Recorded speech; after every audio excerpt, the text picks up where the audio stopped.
Hello नमस्कार दोस्तों, मैं अमोल कासार बहुत ही इंपॉर्टेंट वीडियो के साथ आप सबके साथ जुड़ रहा हूँ। सीए फाउंडेशन 2025 में जनवरी में जो पहला अटेम्प्ट आने वाला है। लॉ इस सब्जेक्ट को बहुत बच्चे अच्छे से पढ़ाई कर रहे हैं, लेकिन पास्ट एग्जाम क्वेश्चन सॉल्व अगर करते हम लोग तो हमारा कॉन्फिडेंस एक अलग लेवल पे बढ़ता है। जहां पे हमें समझ में आता है कि इंस्टीट्यूट एक्चुअली किस तरह से सवाल पूछ रही है और कौन से कंसेप्ट पे सवाल पूछ रही है, या हमारे पढ़ने का तरीका होना क्या चाहिए। दोस्तों, ऑलरेडी इस past exam question answer series में मैंने कंपाइलेशन किया हुआ है, जहां पे चैप्टर वाइज पिछले ऑल जो मॉक टेस्ट पेपर्स थे, सारे mock test paper main papers को कंपाइल किया, आईसीआई के सजेस्टेड आंसर को साथ में रखा है और मैं आपके साथ डिस्कस कर रहा हूं, जिसमें हमने देखा कि chapter number 6 companies act 21 marks के लिए हर अटेम्प्ट में पूछा जा रहा है। जून 2024 हमारा पहला अटेम्प्ट था, जहां पे हमने हमारे 3 मॉक टेस्ट हुए थे। तो वो मैं कवर करा के दे रहा हूं। पहला मॉक टेस्ट डिस्कस हो चुका है, प्लीज देखिएगा। अब ये दूसरा पेपर है, ठीक है बेटा। तो बहुत हेल्प होने वाला है आपको आने वाले पेपर में, और लॉ में आप डेफिनेटली 15 20 25 मार्क्स इंक्रीज कर लोगे यार, ट्रस्ट में। और आपको ये समझ में आ जाएगा कौन से कंसेप्ट पे अच्छे से ध्यान देना है। तो बिना समय गवाए अब ये देखते हैं कि जो सेकंड मॉक टेस्ट पेपर हुआ था सर हमारा, न्यू सिलेबस जब से इंट्रोड्यूस हुआ और जून अटेम्प्ट के पहले second mock test, question one में कंपलसरी चैप्टर नंबर 6 से सवाल पूछा जा रहा है। ये तो हमने देख लिया, ये ट्रेंड है बेटा। 7 मार्क्स का एक क्वेश्चन हो ही जाता है। तो क्वेश्चन वन में 7 मार्क्स का क्वेश्चन था, जहां पे कंपनी पे ही अनलिमिटेड और सेक्शन 8 कंपनी पे सवाल था, केस स्टडी थे। दोनों क्वेश्चन बहुत इंपॉर्टेंट है, देख लेना अभी जो मैं डिस्कस करूंगा। रजिस्टर्ड आंसर भी है।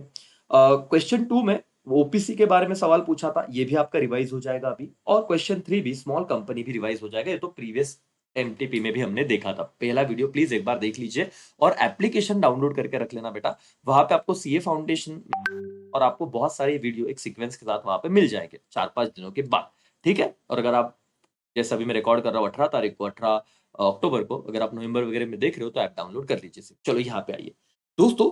क्वेश्चन वन बी 7 मार्क्स का क्वेश्चन अनलिमिटेड कंपनी पे था। अब हम जैसे ही क्लासेस ऑफ कंपनी पढ़ना शुरू करते हैं, तो पहले तो हम देखते हैं limited company, limited by share, company limited by guarantee, और एक देखते हैं अनलिमिटेड कंपनी। कोई बच्चा ये सोच ही नहीं सकता कि इस पे इंस्टीट्यूट 4 मार्क्स का सवाल बना देगा। अच्छा बनाया भी तो क्या सवाल बनाया, देखो कंसेप्चुअल क्वेश्चन था। जिसने रट्टा मारा, रट्टे मारने का कोई विषय नहीं था भाई। सीन ये होता है कि एक नो लिमिट प्राइवेट कंपनी है जो इनकॉर्पोरेटेड होती है एज द अनलिमिटेड कंपनी। तो यहां से हमें समझा कि अनलिमिटेड कंपनी पे क्वेश्चन बना है। Having share capital of ₹10 lakh, ठीक है। तो उसका 10 लाख रुपए का शेयर कैपिटल था भाई, ठीक है, कोई बात नहीं, यहाँ पे इसका कोई रिलेवेंस है नहीं वैसे। वन ऑफ हिज क्रेडिटर, जिसका नाम था मिस्टर सैमुअल, वो केस फाइल करता है। सूट मतलब केस फाइल करता है कंपनी के एक शेयर होल्डर पे। पूरे कंपनी पे नहीं, कंपनी का एक शेयर होल्डर है जिसका नाम है मिस्टर इनोसेंट। अब इनोसेंट मतलब गरीब, ऐसे बात नहीं है, इनोसेंट नाम है मिस्टर इनोसेंट पे, for recovery of is debt against no limit private company. तो उसका जो भी उसने लोन दिया था, कर्जा दिया था उस कंपनी को, तो कंपनी से जब वो रिकवरी की बात आई, तो एक क्रेडिटर ने केस किया एक शेयर होल्डर पे, जिसका नाम था मिस्टर इनोसेंट। और इंस्टीट्यूट क्या पूछ रही है आपको, और इंस्टीट्यूट कह रही है आपको कि mister Innocent has given plea in the court, उसने कोर्ट में अपनी बात रखी, that he is not liable as he is just a share holder. वो बोले मैं तो एक शेयर होल्डर हूं यार। तो अब इंस्टीट्यूट पूछ रही है, बताइए, explain whether mister Samuel will be successful in recovering his due from mister Innocent. तो क्या ये क्रेडिटर मिस्टर इनोसेंट से पैसा ले पाएगा। बच्चों यहाँ पे यस और नो में नहीं लिखना है। चलो वैसे बता दो, आपने तो पढ़ लिया होगा ना, तो बताओ यस होगा कि नो का आंसर। Answer is no. मैं आपको बता देता हूं आंसर क्या है बेटा। आंसर तो नो है, लेकिन यस और नो में लिखने तो मार्क्स नहीं मिलेंगे।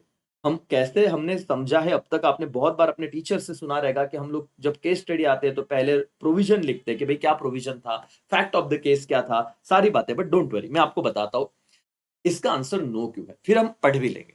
बेटा ऐसी बात होती है कि अनलिमिटेड कंपनी भले, माना कि शेयर होल्डर का लाइबिलिटी अनलिमिटेड है, मतलब जितना लाइबिलिटी कंपनी का है वो अल्टीमेटली शेयर होल्डर्स पे भी आ जाएगा, पर्सनल असेट भी अटैच हो जाएगा, उसको तो अनलिमिटेड बोलते हैं। लेकिन ये कोई अकेला बंदा, क्रेडिटर किसी अकेले शेयर होल्डर से नहीं मांग सकता। एक लंबा प्रोसीजर होता है जहां पे आपको कोर्ट में जाना पड़ता है। कोर्ट अपना एक व्यक्ति, अभी ये कंसेप्चुअल पार्ट है ना, ये तुमको अभी कैसे समझेगा, तुमने कितना भी पढ़ लिया वो मॉड्यूल बेटा, जब आप ऐसे डिस्कशन सुनोगे तो मजा आएगा, है ना। तो अभी ये आंसर में दिया हुआ है कि आपका एक जो लिक्विडेटर है, जो या कंपनी या कोर्ट जिसे अपॉइंट करेगा, वो ऑफिशियल पर्सन आएगा, वो इन शेयर होल्डर से पैसा मांग सकता है, चलेगा। ये इंडिविजुअल लेवल पे मांग रहा है, तो इस केस में आपको ऐसे कोई भी मतलब नहीं होने वाला करके, मतलब ऐसे ये चीज गलत है, ये सक्सेसफुल नहीं होगा, ऐसे एक जनरल आंसर है। बट आईसीआई ने कैसे इसे फ्रेम किया है देखो बेटा। सबसे पहले तो सेक्शन की बात कही है, और कितना सुंदर, देखो आप लोग अननेसेसरी टेंशन लेते हो कि सर, और टेंशन में बेसिक चीजें लिखना भूल जाते हो। कितना सिंपल इन्होंने यहाँ पे प्लान करके लिख दिया देखो, कि section 292 of the companies act 2013, नई सेक्शन याद आ रहा है तो बोलना, provision as per provision of companies act 2013 provides that unlimited company means a company having no not having any limit on the liability of its member। कितना simple है भाई, कि उसके मेंबर्स पे कोई भी लिमिट नहीं होता लाइबिलिटी के लिए, मतलब ये अनलिमिटेड होता है। क्या घुमा, मतलब कितना फेंका है, ये तुम नहीं लिख सकते थे। चलो प्रोविजन में क्या लिखे सर, हमको तो कुछ नहीं आता। बेटा लिखना तो चालू करो, इंस्टीट्यूट का खुद का सजेस्टेड आंसर है। तो आप बोलना कि जिस कंपनी के मेंबर्स की लाइबिलिटी पे लिमिट नहीं होती उसे अनलिमिटेड लाइबिलिटी कहा जाता है। Provision of companies act 2013, liability of each member extend to whole amount of companies debt and liability. तो भाई मेंबर्स का लाइबिलिटी कितना हद तक रहेगा, जितना कंपनी का लाइबिलिटी उतना ही मेंबर्स का रहेगा बोले। But he will be entitle to claim contribution from other, ठीक है ना। तो अकेला बंदा थोड़ी ना देगा, तो जितने मेंबर्स रहेंगे तो वो सब भी कंट्रीब्यूट करना चाहिए। जैसे इस केस में क्या हुआ, मिस्टर इनोसेंट से ही पैसा मांगा गया, ऐसा तो नहीं चलेगा, ये प्रोविजन है। आपने पढ़ लिया था, यस और नो, अभी आप ये लेक्चर देख रहे हो, तो मैं आपको यही समझाने की कोशिश कर रहा हूं। बहुत बार तुम ये नॉर्मल रीडिंग से कुछ नहीं होगा, आपको अपना सेंस डेवलप करना पड़ेगा। सजेस्टेड आंसर पास्ट पेपर इसीलिए करने बेटा, है ना। भारत में सारे बच्चों तक पहुंचाने की जिम्मेदारी आपकी, आप देखते जाओ। छोटे छोटे सेशंस हो गए, और कंपाइलेशन बहुत बढ़िया है। सिर्फ कंपनीज एक्ट पे 6 पेपर 7 पेपर आप कर लोगे और सब खत्म। एक 20 मार्क का 21 मार्क्स में जो बोल रहा हूं ना, डर पार्टनरशिप कर लेंगे, सोगा कर लेंगे, कॉन्ट्रैक्ट कर लेंगे, आपका मेजर टेंशन खत्म हो जाएगा। चैप्टर 1-5 तो कुछ है नहीं, और ये सारे पीडीएफ कंपाइलेशन करके रखा है, ऐप डाउनलोड कर लीजिए दोस्तों। आपको कहां पे मिलेगा ये मैं सेकंड थर्ड से लेक्चर में आपको बता दूंगा, लेकिन आप फिलहाल अभी एकेसी ऐप डाउनलोड करके रखिए, अमूल का आसार एकेसी, ठीक है। आगे यहां तक समझा, ठीक है। In case company has share capital, the article of association AOA. अब तुमको इतना लिखते नहीं आएगा, शायद इतना याद नहीं होगा, लेकिन अभी हम पढ़ तो ले। इंस्टीट्यूट ने क्या कहा है वो तो डिटेल में लिखेंगे, उन्हें क्या कॉपी पेस्ट करना है, लेकिन हमको तो याद रखना है भी। लेकिन हम देख लेंगे प्रोविजन कि क्या कहा है, कि article of association must state the amount of share capital and the amount of each share. वो बताए कि कितने अमाउंट का शेयर कैपिटल है, हर शेयर का कितना प्राइस है। So long as company is going concern, भाई मेंबर रहे ना रहे, कंपनी चलते रहती है। The liability of share is the only liability which can be enforce by company. Anyways, ये अगर नहीं समझा, आगे का पॉइंट देखो। The creditor can institute proceeding for winding up of company for their claim. Creditor अपना जो भी इंस्टीट्यूट कर सकता है प्रोसीडिंग, अधिकार है उसका कि ये पैसा मांग सकता है जितना पैसा उसने कंपनी को दिया है। The official liquidator may call the member for their contribution towards the liability and debt of company. लेकिन क्रेडिटर डायरेक्ट मेंबर से नहीं मांगेगा, वो प्रोसीडिंग में जाओ, तुम लीगल कार्यवाही करो, और जो कोर्ट ऑफिशियल लिक्विडेटर अपॉइंट करके देगा, वो ऑफिशियल लिक्विडेटर क्या करेगा बेटा, मेंबर्स को बोलेगा कि तुम्हारा जो भी कंट्रीब्यूशन है, जो भी डेट बनता है, वो तुम चलो निकालो पैसा, क्योंकि अनलिमिटेड कंपनी में तुम लोग थे। Okay, which can B unlimited, और वो कितना भी हो सकता है। उनके पर्सनल घर बेचने पड़ा, पर्सनल प्रॉपर्टी बेचना पड़ा तो भी चलेगा, यही तो मतलब होता है। अब ये हो गया प्रोविजन, ठीक है।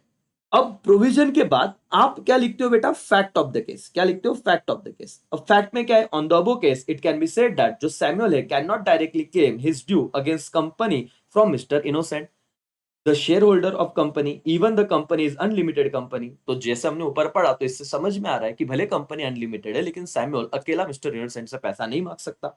Mister Innocent is liable up to his share capital. His unlimited liability will arise when official liquidator call the member for their contribution towards the liability and debt of the company। और unlimited liability तब जन्म लेगी जब official liquidator appoint किया जाएगा, वो बुलाएगा सारे members को और बोलेगा चलो भाई पैसा दो, लेकिन तब तक उसका अमाउंट उतना उसने दे देना है, ठीक है। And that's the time of what बेटा, वाइंडिंग अप ऑफ कंपनी। और ये तो मैंने क्लियरली पॉइंट बताया था कि अनलिमिटेड लाइबिलिटी अराइज ही तब होगा जब कंपनी वाइंड अप। क्या होगा बेटा, कंपनी वाइंड अप। और ये लाइन तुम्हारा आना चाहिए था। और क्या पूछा था इंस्टीट्यूट ने कि बताइए क्या ये मिस्टर जो सैमुअल है वो सक्सेस होगा क्या, तो नहीं बेटा, ही सक्सेस नहीं होगा। इतना आंसर लिखा, 4 में से 4 मार्क्स मिलते मालिक, कोई दिक्कत नहीं था। हो गया एक क्वेश्चन रिवाइज। और ये आईसीआई का सजेस्टेड है आंसर, मेन उन्होंने जो वेबसाइट पे दिया है वहीं से हमने लिया हुआ है, एक और अपने से हिसाब से नहीं बनाया हुआ। समझ में आ रहा है बेटा, एकदम रिलैक्स होकर लिखने का, कोई दिक्कत नहीं। अब वही क्वेश्चन तो क्वेश्चन 1 बी का 2 था, 3 मार्क्स का सवाल, सेक्शन 8 कंपनी पे था। डायरेक्ट तुमको क्वेश्चन यहाँ पे समझेगा। A company registered under section 8 of the companies act 2013। अब सेक्शन 8 पता है ना बेटा, एनपीओ वाली कंपनी, जिनका नो प्रॉफिट एंड लॉस वाली, has been consistently making profit for last 5 years after major change in the management structure। बोले पिछले 5 साल से वो कंसिस्टेंटली प्रॉफिट ही कमा रहे थे जब से मैनेजमेंट बदला है। ठीक है भाई, समझ लेते हैं, आगे जाएंगे। few member contended that they are entitled to receive dividend। अब इनमें से कुछ लोगों का कहना है इतना प्रॉफिट कमा रहे तो डिविडेंड दो। अब बताओ, आपने तो पढ़ लिया है ना, ये रिवीजन के तौर पे देख रहे होगे, क्या डिविडेंड देना चाहिए क्या, डिस्कस कर रहे हैं। क्या लगता है तुम्हें, तुम्हें लगना तो चाहिए कुछ। Answer is no. यहाँ पे प्रोविजन है, तुमने थोड़ा बहुत पढ़ा रहेगा कि ये सेक्शन 8 वाली कंपनी डिविडेंड दे ही नहीं सकती। तो यहाँ से तुम्हें समझ में आ गया हिंट कि क्या चल रहा है। ठीक है, अगर आप ये सारे पेपर करो ना बेटा, तो सितंबर 2024 का पेपर आपको डिफिकल्ट नहीं जाएगा। मतलब वो कंसेप्ट बेसिस ही पेपर था, बहुत अच्छा, और तुम्हारा तो बहुत इजी जाएगा। चलो देखते हैं। अभी तुमको सवाल क्या पूछा, कैन कंपनी डिस्ट्रीब्यूट डिविडेंड, क्या सेक्शन 8 कंपनी डिविडेंड दे सकती है? और अगर आप कहोगे हाँ, if yes, what the maximum percentage of dividend that can be distributed as per the provision of Companies Act। ये फंसाने के लिए ऐसे ऐसे करता है। अब इसका आंसर तो नो है, लेकिन वो बच्चा सोचेगा अरे यार यहाँ पे नो आंसर है, तो फिर मैक्सिमम परसेंटेज कुछ क्यों दिया, मतलब कुछ ना कुछ रहेगा, तो कंफ्यूज हो जाता है। अरे कुछ नहीं, वो बोले है ही नहीं तो क्या, दूसरा सवाल तो इररिलेवेंट है। Also discuss along with other regular matter, company held general meeting by giving 14 days notice, is it valid? बेटा क्या वैलिड होगा? देखो, तुमको ये वैलिड है कि नहीं ये समझने के लिए एक बात ध्यान में चाहिए, ये समझना चाहिए कि कंपनी कोई भी नॉर्मल केस में 21 डेज का नोटिस देना पड़ता है। उससे कम टाइम का नोटिस कभी भी चलता ही नहीं, वो इनवैलिड है। लेकिन अभी ये पता होना चाहिए था, तुम्हें नहीं पता तो छोड़ो, अभी समझो। लेकिन सेक्शन 8 कंपनी को ये अलाउ किया गया है कि तुमको भाई रिलीफ है, तुम लोग 14 डेज पहले नोटिस दिया तो भी चलेगा। अब जिस बच्चे को ये बात पता होगी ना 21 डेज तो मिनिमम नोटिस देना चाहिए, वो यहाँ पे गलत करके आएगा। अब जिसने पढ़ा ही नहीं, जिसको याद ही नहीं रहा, वो अलग सीन हो जाएगा उसका। तो समझिए, यहाँ पे मैंने आपको मेन प्रोविजन तो बता दिया कि 14 डेज पहले सेक्शन 8 कंपनी को अलाउड है, बाकी कंपनी को एटलीस्ट 21 डे पहले देना होता है, नहीं तो फिर इनवैलिड होता है। तो सेक्शन 8 के लिए तो कोई दिक्कत नहीं है, वैलिड रहेगा। आंसर आईसीआई ने क्या लिखा है, देखो बेटा, company registered under section 8 companies act 2013 prohibited from payment of any dividend to its member. देखो बेटा, प्रोहिबिटेड मतलब मना है, वो कोई प्रकार का डिविडेंड दे ही नहीं सकती। Hence, in the given case, contention of member to distribute dividend from the profit earned is wrong। और 3 ही मार्क्स का क्वेश्चन था, तो ऐसे ने सजेस्टेड ही बहुत छोटा सा दिया। बोले कि तुमको क्या पूछा, क्या मेंबर सही है क्या, नहीं, और क्या परसेंटेज देंगे उसका तो सवाल ही नहीं आता, क्योंकि कंटेंशन ही गलत है, वो मांग ही नहीं सकते। एंड दूसरा, also section 8 of companies allowed to call general meeting by giving 14 days notice instead of 21 days. देखो आ गया, तो ये वैलिड है, ये अलाउ करता है सेक्शन 8 कि आप 14 दिन का नोटिस दो तो भी चलेगा। दैट्स ऑल दोस्तों, यहाँ पे हो गया खत्म। तो क्वेश्चंस आपने कर लिए, केस स्टडी, 3 मार्क्स का सवाल था, तो वैसे आपने जवाब भी लिखा। अब बच्चे पूछेंगे सर मार्क्स मिलेंगे, क्यों नहीं मिलेंगे, इजी है। इधर क्या आपको दोस्तों फायदा हो रहा है, यस और नो? आपके जो लाइक्स है वो हमें मोटिवेट करते हैं, तो प्लीज एक छोटा सा प्यारा सा लाइक कर दीजिए। आगे हम 2 ही क्वेश्चन अपने बचे, 2-3 क्वेश्चन, 7 मार्क्स का और एक क्वेश्चन करेंगे, ठीक है? चलो यस सर करके, भाई और बहनों, अभी हम आ रहे हैं हमारा दूसरा क्वेश्चन, जो 7 मार्क्स का पूछ लिया गया था ओपीसी कंपनी पे। आपका रिवीजन नहीं हो रहा है ऐसे समझो, लेकिन अब हम अलग तरीके से कर रहे हैं, क्वेश्चन पेपर ही सॉल्व कर रहे हैं। मॉक टेस्ट पेपर 2, कौन सा? एकदम पहले वाला, जून 2024 अटेम्प्ट का ही मॉक टेस्ट। और इस वीडियो के सीरीज में मैं आने वाले टाइम में 1-1.5 साल में सिर्फ एडिशनल वीडियो ऐड करूंगा, और बच्चों को बोलूंगा सब देखिए, आपके लिए तो बल बेनिफिट हो ही रहा है। चलो देखो, क्वेश्चन था, define OPC and state the rules regarding it's membership, can it be converted into non profit company और अंडर सेक्शन 8 और प्राइवेट कंपनी। देखो यहाँ पे बच्चा फंसेगा, मुझे पता है आपको ये आंसर आ जाएगा, मतलब रूल्स रिगार्डिंग मेंबरशिप क्या है वो समझ में आ जाएगा, अभी वो भी देखते याद आ रहा है कि नहीं। लेकिन 7 मार्क्स का स्ट्रेट फॉरवर्ड सवाल था दोस्तों, 2025 में आ सकता है। और क्या पूछा, क्या कन्वर्ट हो सकती है क्या सेक्शन 8 में या तो प्राइवेट में? अब एक में तो नहीं होगा और एक में होगा, क्या आपको याद आ रहा है? नहीं तो चलो आंसर पढ़ते हैं बेटा। पहले क्या कहा है, ओपीसी 1 पर्सन कंपनी, सेक्शन याद आए तो लिखो, नहीं तो कोई दिक्कत नहीं, एक ही से एक सारे स्टूडेंट को हमने तो बहुत अच्छे से करा के दिया, आपको सेक्शन याद आने चाहिए बेटा। लेकिन एग्जाम के प्रेशर में अगर भूल भी गए तो as per the provision of companies act 2013 लिखना, कोई दिक्कत नहीं। The act define OPC a company has only 1 person as a member, ये तो लिखते आएगा कि जहां पे सिर्फ एक ही व्यक्ति होता है मेंबर, उसे ओपीसी कहा जाता है। रूल्स क्या है बेटा, फटाफट से देखेंगे, only 1 person as a member रहेगा। दूसरा, memorandum of OPC shall indicate name of other person who shall in the event of subscriber's death OPC एक ही व्यक्ति है, अगर वो मर गया तो नॉमिनी कौन रहेगा? इन हिज या फिर इन कैपेसिटी कॉन्ट्रैक्ट, क्या पागल हो गया? कुछ भी हो सकता है। He become the member of the company. तो क्या सिंपल सा पॉइंट था, एक ही व्यक्ति होगा, वो किसको अपॉइंट करेंगे बेटा? नॉमिनी को अपॉइंट करेंगे, ताकि इन केस ऑफ डेथ वो चार्ज संभाल पाए। तीसरा, the other person whose name given in the memorandum shall given prior written consent in the prescribed form and the same shall file with ROC, registrar of company, at a time of incorporation of company with क्या बेटा? ई memorandum और ई article. एकदम ये इतना detail में कौन लिखता है? लेकिन आपको बेसिक तो याद रखना है कि जिसको भी अपॉइंट किया उससे रिटर्न कंसेंट लो। ऐसे किसी सोम्या गुम्या का नाम नहीं दे देने का, मेरे मन में भाई मेरा दोस्त है इसका नाम लिखो, उसको पता भी नहीं, उससे कंसेंट होना चाहिए और वो आरओसी के पास सबमिट करो। Okay, such other person may be given right to withdraw consent. पूरा मॉड्यूल ही आई से उठा के छाप देता है ना? आपको अगर ध्यान में आ रहा होगा तो नॉमिनी अपॉइंट करो, नॉमिनी से रिटर्न कंसेंट लो। अगर नॉमिनी को लगता है भाई कि मुझे नॉमिनी नहीं रहना, तो अपने इच्छा से कंसेंट से विड्रॉ कर सकता है आपका नाम। The member of OPC may at any time change such other person may by giving notice to company and giving to the company and company shall intimate the same to the registrar. ठीक है बेटा? The member of OPC may at any time change the name of such other person. तो आप भी उस person को निकलवा सकते हो, चेंज कर सकते हो। Any such change in the name of person shall not be deemed to be alteration of memorandum. अब ये एक सवाल है बेटा, ये बहुत डिटेल में जा रहा है, ये तो मैंने समझाया था। मेमोरेंडम आपको पूछा जाएगा, क्या ओपीसी में आपने नॉमिनी का नाम बदला तो उसे अल्टर कहा जाएगा क्या, चेंज कहा जाएगा क्या? Answer is no. नाम बदलना, मेंबर्स को बदलना, नॉमिनी को बदलना, सॉरी, ये अल्टरेशन नहीं। अगर याद आए तो ठीक, नहीं तो कोई बात नहीं बेटा, लेकिन ये वाले पॉइंट तो तुम्हें याद रखनी है। बहुत सारे पॉइंट है, बहुत छोटे छोटे, लेकिन एक बार रिवाइजन कर लो। Only natural person who is in India, who is a Indian citizen with resident in India otherwise has stayed in India for the period not less than 120 दिन, एटलीस्ट 120 दिन तो उसने रहना चाहिए और नेचुरल पर्सन होना चाहिए। क्या होना चाहिए बेटा? नेचुरल पर्सन होना चाहिए, वही ओपीसी बना सकता है। ठीक है? तो shall be eligible to incorporate OPC and shall be nominee for the sole member of OPC. तो सिर्फ नेचुरल पर्सन ही चाहिए, है ना? बाय बर्थ जिसका जन्म हुआ वही नॉमिनी होगा। दूसरी बात, अगर वो भारत का रेसिडेंट चाहिए, नहीं है तो एटलीस्ट पिछले फाइनेंशियल ईयर में वो 120 दिन तो भी इंडिया में रहना चाहिए बेटा। ठीक है?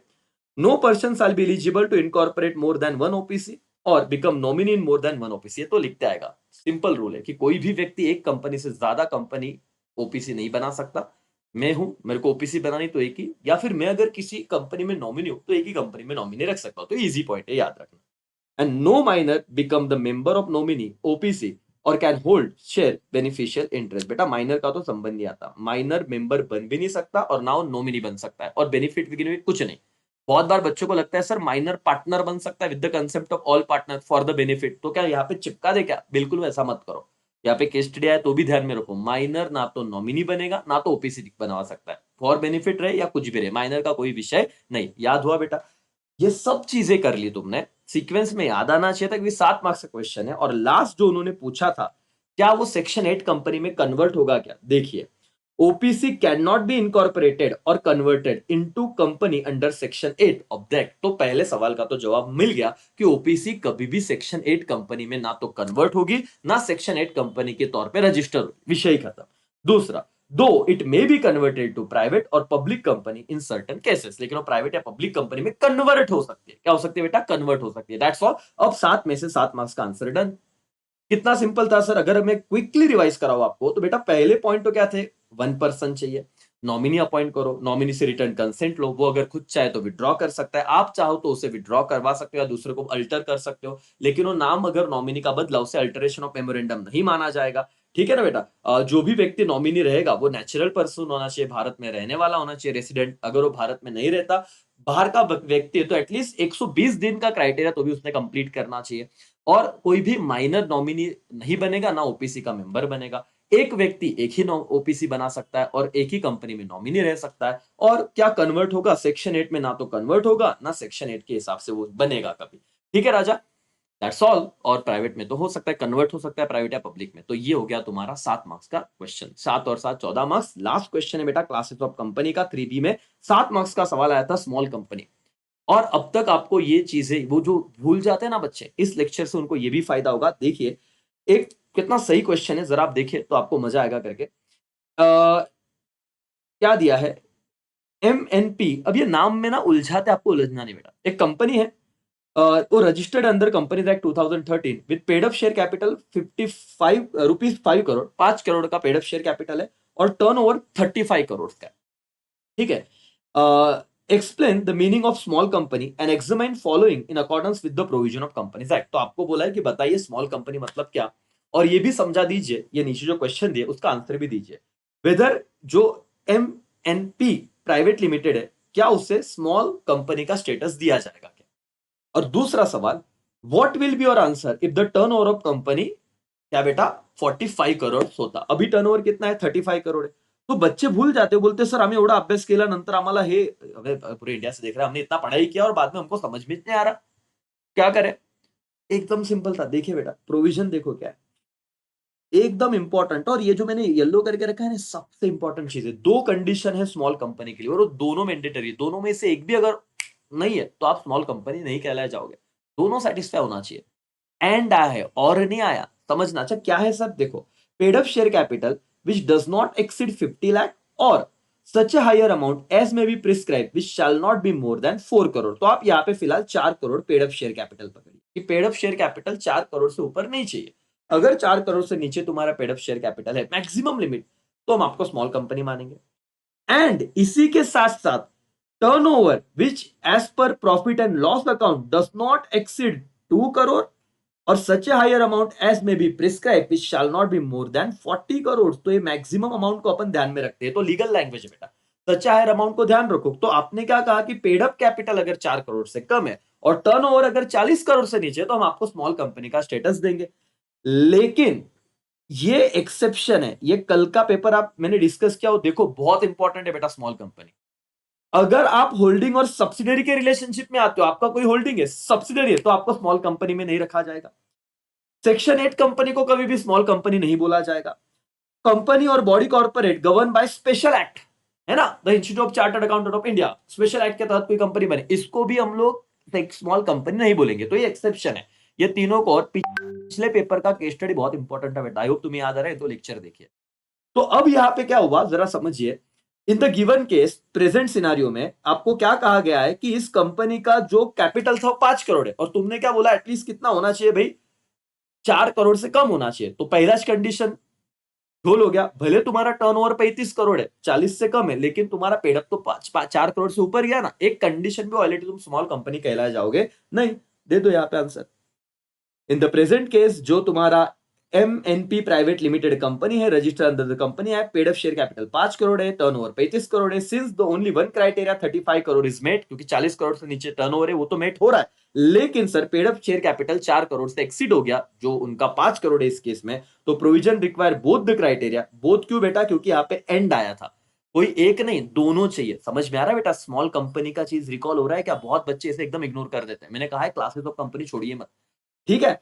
स्टेटस ऑफ स्मॉल कंपनी, तो MNP limited can not avail the status of small company. Why? Because उसने दोनों कंडीशन को सेटिस्फाई नहीं किया। कोई एक चीज ही हो रही है, दूसरी नहीं। और दूसरा क्या पूछा था भाई, बताइए। चलो, टर्नओवर 45 करोड़ होगा तो फिर तो दोनों सेटिस्फाई नहीं हो रहा है। आपका पेडअप भी लिमिट ऊपर चला गया और टर्नओवर भी ऊपर चला गया। Both criteria not fulfil and that's why can not avail the status of क्या बेटा? Small company. और यहां पे तुम्हारा दूसरा पेपर डन हो गया बेटा। तीसरा MTP करेंगे, जून का पेपर करेंगे, लेकिन उसके लिए आपका रिस्पॉन्स सही चाहिए, है ना? तो आई होप, उम्मीद है तुम्हें ये क्वेश्चन सही लगे। आपको ऐप डाउनलोड करके चलना है किसी का। बाकी हम आपके साथ हैं, डरो मत दोस्तों, सबकी अच्छे से पढ़ाई हो जाएगी। यही पे रुकता हूं, बाय, टेक केयर, जय हिंद, जय भारत।